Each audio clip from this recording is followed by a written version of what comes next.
আল্লাহর হাবিব সাল্লাল্লাহু আলাইহি ওয়াসাল্লাম একবার একটা লাশ দেখে দাঁড়িয়ে গেলেন। কি দেখে?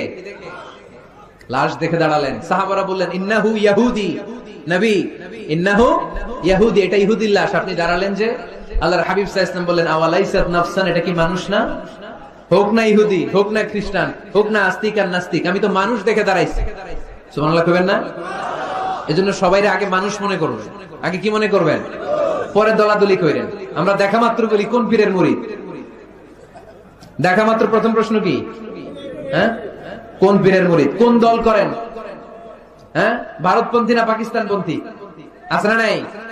এই যে দলাদলি, খালি পিস পিস করি, খালি ভাগাভাগি। যারা পিস পিস করে আল্লাহ এদেরকে পিস পিস করে ফেলবে। ঠিক কিনা?